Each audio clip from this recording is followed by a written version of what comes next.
नमस्कार दोस्तों, स्वागत है आपका OnlyPCS पर। देखिए, डेटा फैक्ट रिपोर्ट और एग्जाम्पल की सीरीज में ही हमारा अगला वीडियो है। आज है डेट 15 मई 2024। तो आज महत्वपूर्ण डेटा रहेगा। 3 से 4 आर्टिकल आपको देखने को मिलेंगे, बहुत इंपॉर्टेंट है आपके लिए, पेपर थर्ड और पेपर फर्स्ट से रिलेटेड। तो चलिए शुरू करते हैं। और जो लोग नए हैं, जो लोग नहीं जुड़े, हम लोगों से जुड़ जाएं। तो देखिए, कुछ हमारे जो फ्री इनिशिएटिव चल रहे हैं उनसे जुड़ लीजिए। फ्री आंसर राइटिंग ग्रुप चल रहा है, उससे जुड़ जाइए। और देखिए, पेड भी चल रहा है। पेड इनिशिएटिव के बारे में जान लीजिए, बहुत ही आपके लिए लाभदायक होंगे। एक तो आंसर राइटिंग का है, ये 599 मंथली है, तो इसको ज्वाइन कर सकते हैं। और देखिए, प्री का क्विज चल रहा है, वो मात्र 99 है। इसमें पर डे आपको 150 प्रश्न दिए जाते हैं। तो इससे आप जुड़ के अपना प्री मजबूत कर सकते हैं, क्योंकि इसे तब तक चलाया जाएगा जब तक कि आपका प्री एग्जाम नहीं होता है, ROARO और UPPCS का। और देखिए, एक कोर्स और लॉन्च हो रहा है आपके लिए, आप ही की डिमांड पे, कि आप बोल रहे हैं कि क्रैश कोर्स आपका लॉन्च करने जा रहे हैं हम लोग। इसमें क्या रहेगा? क्रैश कोर्स वीडियोस मिलेंगे इसमें आपको, प्लस आंसर राइटिंग मिलेगी, सबकी answer writing plus notes plus guidance आपकी। तो ये सारी चीज़ें आपको मिलेंगी। तो आप इसके लिए कांटेक्ट कर सकते हैं। और नोट्स आपको चाहिए हो, नोट्स भी आपको अलग से दिए जा रहे हैं।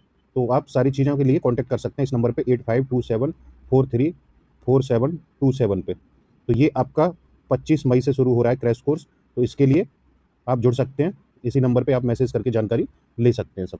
ठीक है, चलिए शुरू करते हैं। पहला हमारा टॉपिक है इसमें मानव विकास। बहुत इंपॉर्टेंट आर्टिकल है, पेपर थर्ड में आप इसे यूज़ कर सकते हैं। ठीक है, पेपर फर्स्ट में भी इसका यूज़ किया जा सकता है। ठीक है, तो चलिए देखते हैं। ऐतिहासिक रूप से देखें अगर, तो शुरुआत में देखिए, मानव विकास का जो आधार माना जाता था वो आर्थिक वृद्धि या आय, जिसकी आय अच्छी है या आर्थिक वृद्धि ठीक है, तो उसी को मानव विकास मान लिया जाता था। लेकिन समय बीतने के साथ ही देखिए, व्यापक अवधारणा आती है।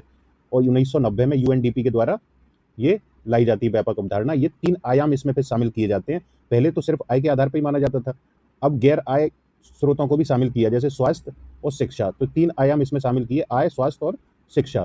तो ये देखिए, तीनों ही टॉपिक आपके लिए क्या है, बहुत इंपॉर्टेंट है मेंस के लिए। तो इनसे संबंधित डेटा फैक्ट आपको अच्छा मिलेगा।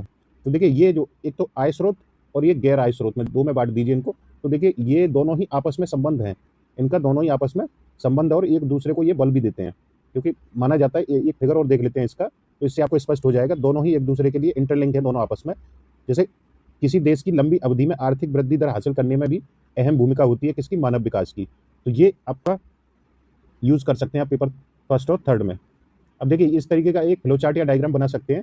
जैसे देखिए, मानव विकास है तो और आर्थिक वृद्धि है, आपस में इंटरलिंक कैसे हैं? जैसे मानव विकास हो रहा है तो आर्थिक वृद्धि भी आपकी होगी, और आर्थिक वृद्धि हो रही है तो उससे मानव विकास भी आपका होगा। तो ये आप संबंध दिखा सकते हैं मानव विकास एवं आर्थिक वृद्धि में। तो इस तरीके से आप डायग्राम या फ्लो चार्ट के माध्यम से शो कर सकते हैं इसको।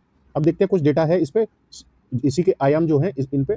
जैसे शिक्षा है, शिक्षा पे देखिए एक अध्ययन हुआ है, उसके अनुसार है ये सारी चीजें, कि द्वितीय स्तर की जो शिक्षा होती है, इसका स्तर कृषि और विनिर्माण में आर्थिक गतिविधियों को बढ़ावा देता है, जो द्वितीय स्तर की शिक्षा होती है। और वहीं उच्च शिक्षा में नामांकन का सेवा क्षेत्र पर प्रभाव द्वितीय शिक्षा के कृषि और विनिर्माण पर प्रभाव का 4 गुना होता है ये। तो ये डेटा जानते रहिए, आप कहीं भी आंसर में यूज कर सकते हैं इसको। और प्राथमिक शिक्षा का आर्थिक गतिविधियों पर कोई असर नहीं पड़ता है, ये जान लीजिए। ये भी इंपॉर्टेंट फैक्ट है आपका, कि प्राथमिक शिक्षा जो होती है उसका आर्थिक गतिविधियों पर कोई असर नहीं दिखता है।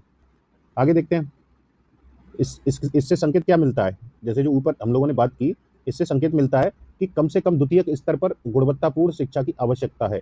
इससे क्या होगा? अगर गुणवत्तापूर्ण शिक्षा दी जाएगी तो संज्ञानात्मक कौशल विकसित होगा। इससे संज्ञानात्मक कौशल विकसित होगा तो आर्थिक वृद्धि से सीधे इसका जुड़ाव होगा।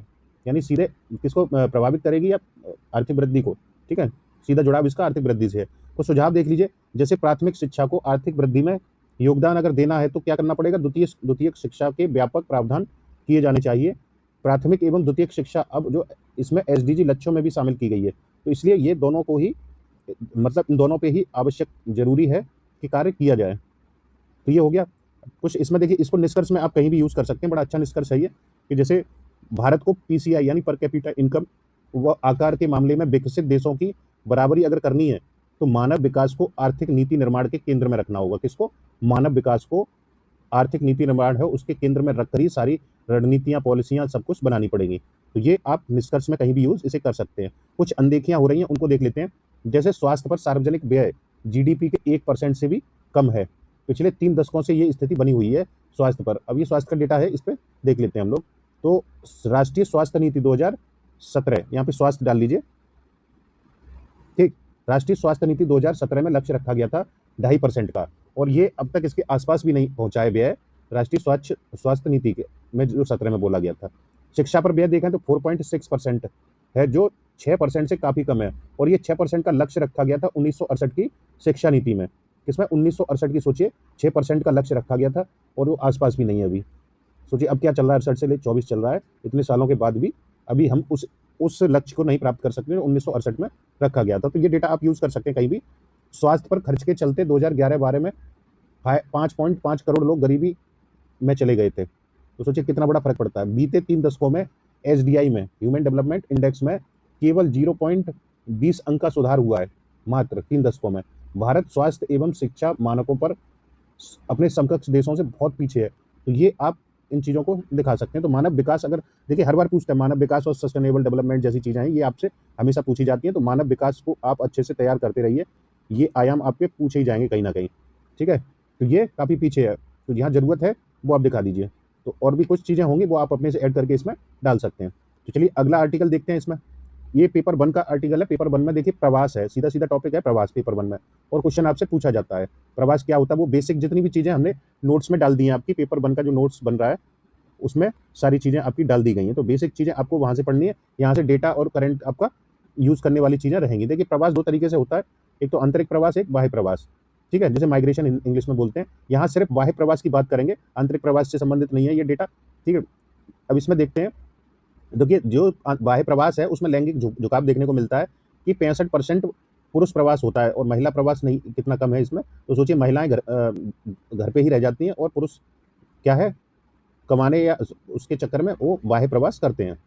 तो बाह्य प्रवास के लाभ देख लीजिए क्या क्या होते हैं। बाकी कुछ आंकड़े देख लीजिए इससे पहले। बाह्य प्रवास के कुछ आंकड़े हैं। 2020 में लगभग 1.8 करोड़ लोग देश से बाहर रह रहे थे। कितने? 1.8 crore. International Organization for Migration की एक रिपोर्ट है, उसमें बोला गया है कि 2 देशों के बीच में शीर्ष 10 में ये शामिल हैं। दो देशों के बीच में जो प्रवास हो रहा है, जैसे सबसे ज़्यादा भारत और यूएई, फिर भारत और यूएसए, फिर भारत और सऊदी अरब।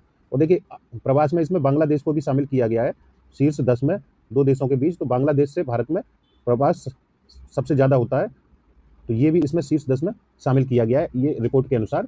तो आप इसको देखते रहिए। अब इसके लाभ देख लेते हैं। जो बाह्य प्रवास होता है इसके लाभ और हानि दोनों देख लेते हैं। देखिए लाभ क्या है इसका, सीधा सीधा कि धन प्रेषण होता है। क्या होता है? धन प्रेषण होता है। बाहर लोग जाएंगे, कमा के उसको धन को भेजेंगे अपने देश, जो देश है उसमें, तो उसे क्या बोला जाता है? धन प्रेषण। तो इस मामले में भारत शीर्ष पर बना हुआ है कई वर्षों से। अभी कितना धन प्रेषण है तो वो बताइए। लगभग 125 बिलियन आई थिंक डॉलर है ये। तो ये आप देख के बता सकते हैं, इस डेटा का यूज़ कर सकते हैं। इससे क्या होगा, भारत शीर्ष पे बना हुआ है तो इसके लाभ क्या है? तो देखिए चालू खाता घाटा घटेगा, उसमें कमी आएगी। 2023-24 की तीसरी तिमाही में जीडीपी के, यह जो है जीडीपी के 1.2% था धन प्रेषण। सोचिए कितना बड़ा अहम भूमिका निभा रहा है ये 1.2%। घरेलू खपत व्यय में इजाफा होगा। क्यों?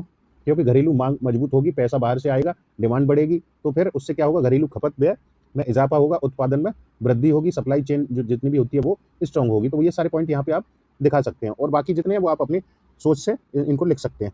कुछ नकारात्मक भी प्रभाव पड़ते हैं इसके, जैसे बाह्य प्रवास के हानि देख लीजिए। जैसे प्राप्तकर्ता देश में निर्भरता की प्रवृत्ति उत्पन्न हो जाती है, यानी लोग फिर काम करना पसंद नहीं करते, जिससे उत्पादकता कम हो जाती है या गिर जाती है, जिससे क्या होगा? आर्थिक वृद्धि में धीमापन आएगा और अर्थव्यवस्था की स्थिति संवेदनशील हो सकती है इससे। तो ये क्या है?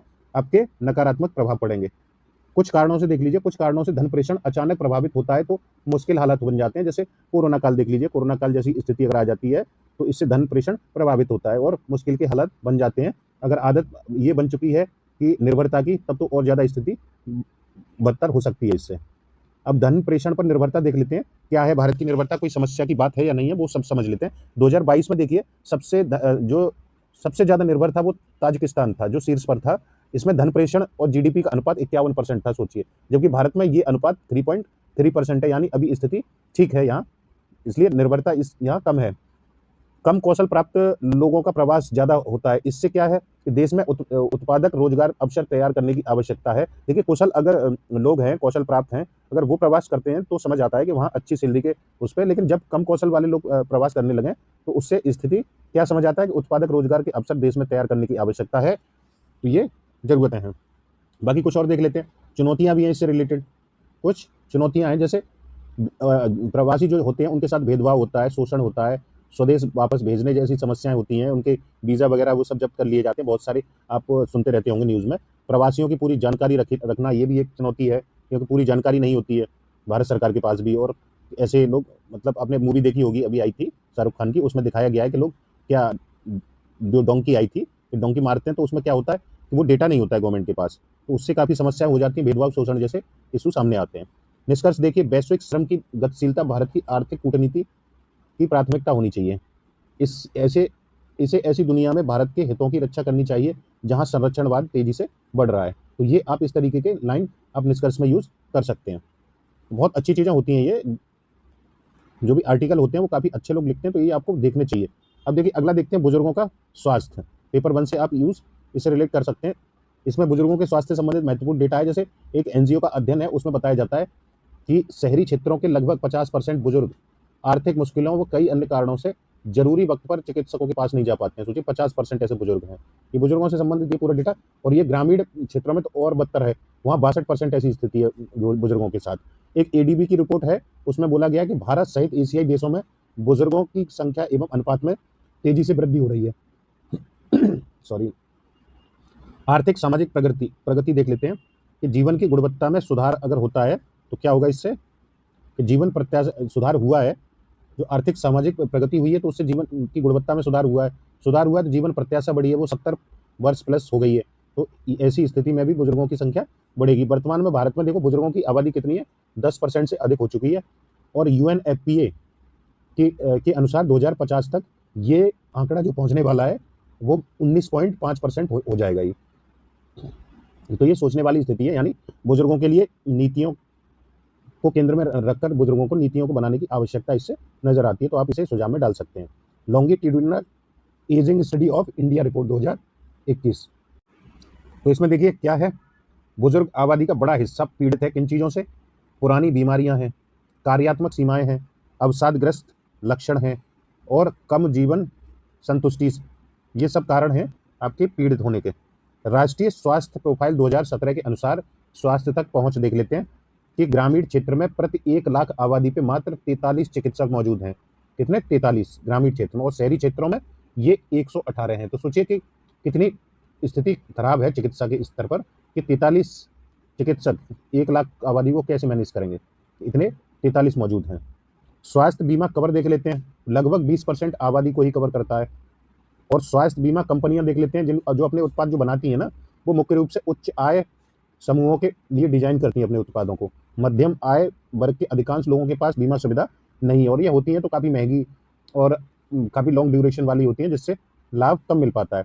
कुछ सरकारी प्रयास देख लीजिए, जैसे प्रधानमंत्री जन आरोग्य योजना, आयुष्मान भारत योजना, ये सब स्वास्थ्य कवरेज में इन्होंने सुधार हुआ है, तो थोड़ा सा ये डाल सकते हैं पॉइंट। और भारत में जो लगभग एक तिहाई बुजुर्ग ही काम कर रहे हैं, ऐसे बुजुर्ग हैं, उनमें एक तिहाई बुजुर्ग ही ऐसे हैं जो कार्य कर रहे हैं, तो यानी कार्यशील में थोड़ा बहुत योगदान दे रहे हैं उत्पादकता में। तो ये चीज़ें आप देख सकते हैं। तो ये आज के आर्टिकल थे। बाकी आपको जुड़ना है हमसे तो आप नंबर दिया गया इस पर कॉन्टैक्ट कर सकते हैं, 8527434727। इसमें नोट्स भी ले सकते हैं आप। ये नोट्स आपके 2nd, 4th, 5th and 6th paper के तैयार हैं मेंस के, तो ये पेपर आप ले सकते हैं। और आपको बताइए क्रैश कोर्स से आप जरूर जुड़िए, क्योंकि ये पूरे साल का रहेगा आपका क्रैश कोर्स, और पूरे साल की इसमें आंसर राइटिंग रहेगी। 1 ईयर का है ये, आपके लिए मौजूद रहेगा। हालांकि आपको बहुत जल्दी सब कुछ इसमें वीडियो प्रोवाइड करा दिए जाएंगे, जो इस बार 2024 में देंगे। और देखिए इसमें आपका आंसर राइटिंग रहेगा, मेंस तक आपको आंसर राइटिंग इसमें दिया जाएगा, प्लस नोट्स दिए जाएंगे, और कोई भी समस्या होती है, गाइडेंस वगैरह, प्रोग्राम, ये सब कुछ दिया जाएगा आपको। तो 25 तारीख से, ये 25 मई से शुरू हो रहा है, तो आप ज्वाइन करके अपनी जो तैयारी है उसे और स्ट्रॉन्ग कर सकते हैं। और भी अगर कुछ सुझाव आपको देने हो तो वो कमेंट बॉक्स में दे सकते हैं। ठीक है, तो इसमें इतना ही है। Thank you.